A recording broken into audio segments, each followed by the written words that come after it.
I'm going to debrief on the trend that has been taking over, and that is lo-fi content. What is lo-fi content? I think I saw somebody say it as that, and I honestly think ChatGPT also referred it to me as that. So lo-fi content is basically content that infuses kind of like branding, but then real life footage. The best way I could describe it, it's thinking about like a business and an influencer had a baby and created content. That is the kind of content that I'm talking about. And what I am specifically noticing in some industries that is happening is people are letting go of brand assets and brand photo shoots and just like super curated content and opting in for this lo-fi content. So I'm going to give you the debrief on all of it and why I believe lo-fi content still needs to be aesthetic, still needs to be strategic, and it still needs to be branded. So why did lo-fi content, first of all, become popular? It's really important to know this so that you understand the source. As business owners, or if you're a personal brand that's selling something, you know that you have to evolve simply with how social media evolves. And who dictates how social media evolves outside of the algorithm and the people that own it? Influencers and content creators. They are the ones kind of dictating what are people consuming, what is trending, what sounds are being listened to, what trends are good, what trends are corny,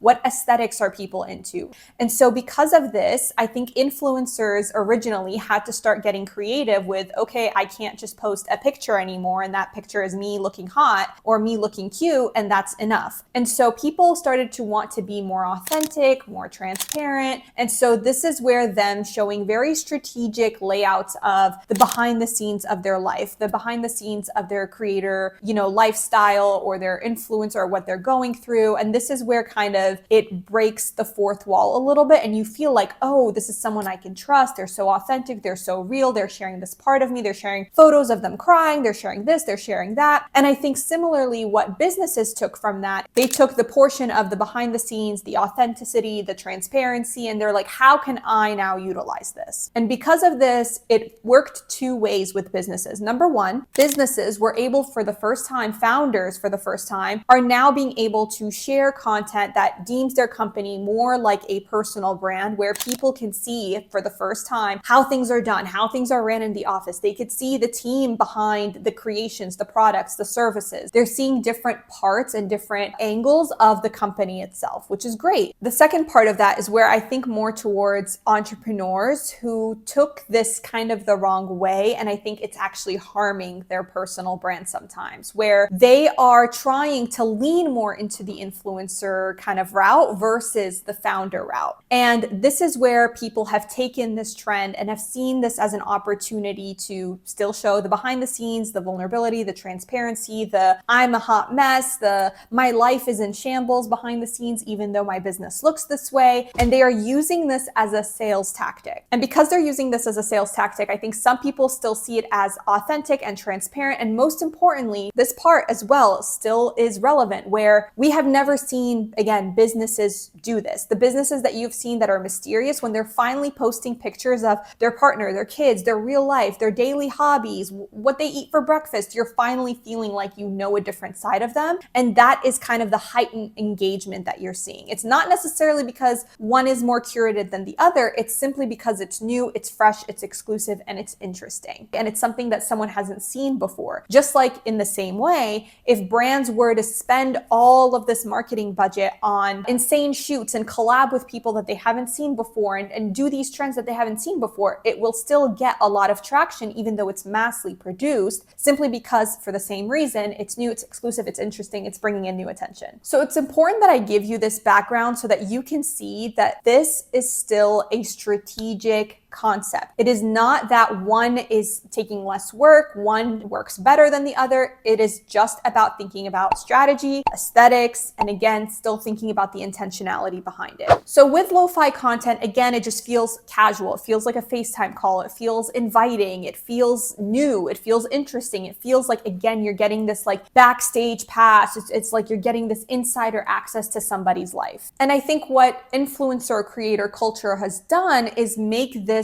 be this is so effortless, but again, it's very intentional. And that is kind of the new aspiration with content. How can I make sure that it doesn't even look like I tried, but I actually tried really hard? I actually really needed to think about this topic. I really needed to think about the hooks. I really needed to think about the layout of the carousel. So lo-fi content works because it mimics how people in real life consume content. And it can kind of speed up the buyer journey because it kind of removes this gap of like audience and brand, or audience, member, and business. And it feels like more human and human connection. But again, it only converts. It only goes from the engagement, the attractions, the likes, the comments, whatever that you're seeing, into actual sales if you're doing the following things. Number one, lo-fi content still needs to be branded. And the biggest example of that has been influencers and content creators. Even though these are not necessarily businesses, they themselves have started to opt into buying special photography equipment. They're no longer just opting in for iPhone pictures. They are getting cameras, the Canon G7X being sold out for I don't know how long and being a trend all the time. Those are all examples and habits we can learn from,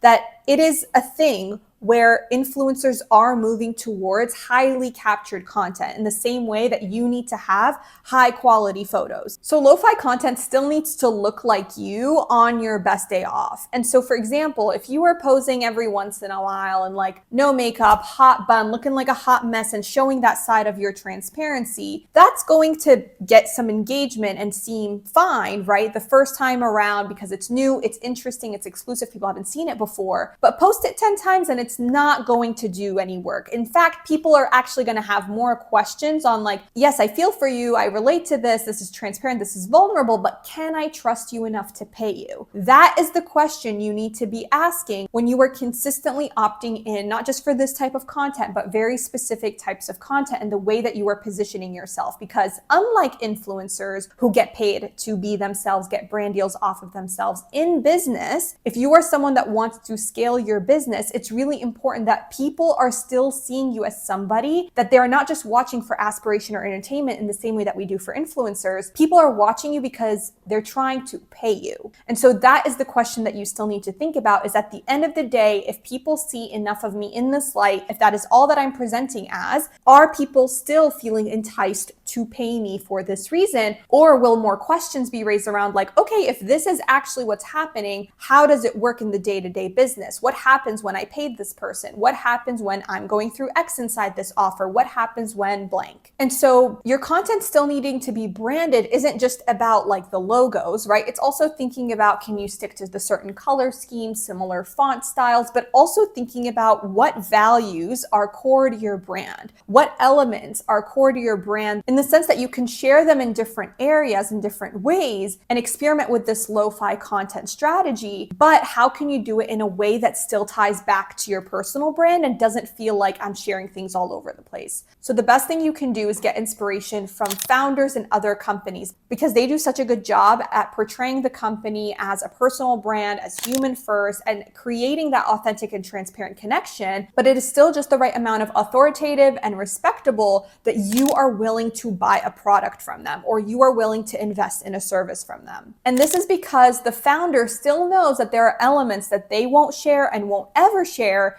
because it will get them views, engagement, and all of that, but it won't result in sales. And that is something you need to start thinking more about if you are heavily into lo-fi content. And this brings me into the next point, which it still needs to be strategic. So many of you think that lo-fi content just means that you could be lazy, that you could pull up any photos from your camera roll, throw in some captions within the app itself, and it's just gonna get more engagement. It's getting more engagement because people have never seen you in Europe before. They've never seen you go on a trip or eat this kind of food or buy something for yourself or win that award. It is not necessarily getting engagement because of what it is that you're saying. And again, this is where it's important that for your marketing and for you to figure out what is converting eventually and what are people actually consuming for your personal brand, that you are looking at the actual data. So lo-fi content is not random. Lo-fi content is not your personal diary. Please create a personal account if you feel like all you want to do is share stuff about yourself and you are someone who is a business owner. Lo-fi content is strategic, and you still need direction and you still need clarity in order for you to be strategic. So going back to the influencer and creator conversation, this is why they still perform well, is because they still focus on high quality assets and things looking branded and still looking put together and things being strategic. Every single thing you've seen on an influencer or creator's page is intentional and is strategic. In fact, the more well-known the influencer is, the more kind of high-end and curated and effortlessly put together and all that, the more intentional they are, because they know that is what attracts people and that's what converts them. So for example, if you're being transparent, if you're showing behind the scenes, if you're talking about a vulnerable or transparent content, this still needs to be related to something that you do, your positioning, your niche, your brand, your offer specifically. Otherwise, it feels like you're just venting, again, which you can do on a personal account. If you think lo-fi content is easier to do, and so you're producing all of these pieces of content, but they're all random, they all don't tie back to anything, again, they will get you more engagement, but that's all that they will do. They won't relate back to conversion. And so lo-fi content still needs to be strategic, still needs to be intentional, and still needs to be branded. The third thing that you need to focus on is, honestly, it still needs to look pretty. Look at who we got the concept from. Influencers and creators, which their whole job for the most part is setting the aesthetic standard for what is performing on social media. So again, I've been seeing this misunderstanding with content that lo-fi content is lazy, that I don't have to try, that I can, again, just pull things randomly. It doesn't have to look super put together. But even when influencers are posing in the car, when they're posing in the parking lot, they're posing with whatever, again, they're still using their high quality cameras. They still have an amazing outfit on, and they still are getting an incredible shot. And so if somebody is going onto your page and seeing that content, it is important that it still looks put together. It is still very legible. It is still very easy, and it doesn't feel like this random chaotic mess. And this goes into having a plan to figure out, okay, if I'm going to be using B-roll or footage or pictures from my day-to-day life, I need to mix it up with some brand photos. Maybe my strategy during my brand photo shoot is making sure that I'm getting things that are a little bit more casual, right?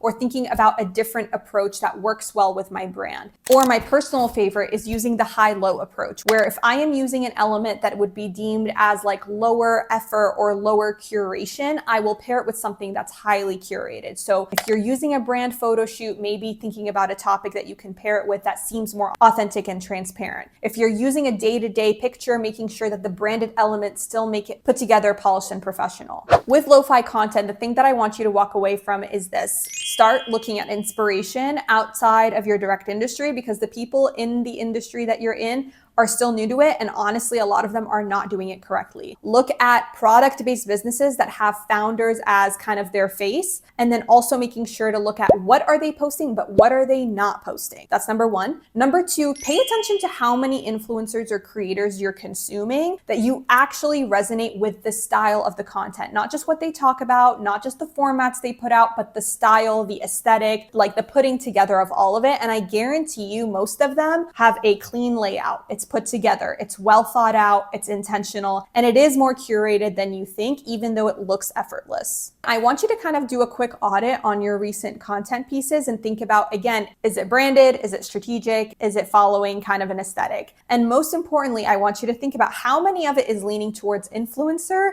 and not enough of the business influencer had a baby kind of personal brand feel. I also want you to think about how many of the things you've posted in the last like 30 days have been completely random and don't really tie into anything, and you posted it because that's just what you were doing, that's just what you thought about, that's what you just put together in the moment, versus how does this all contribute to your next upcoming sales and marketing goals. So last thing I'll end with is lo-fi content is an art form. It is a lot more strategic and it is a lot more intentional than it's perceived to be. And this is why if you use it correctly, it can lead to way more conversions, but you still need a proper brand, aesthetic, creative direction in place to give it its best results.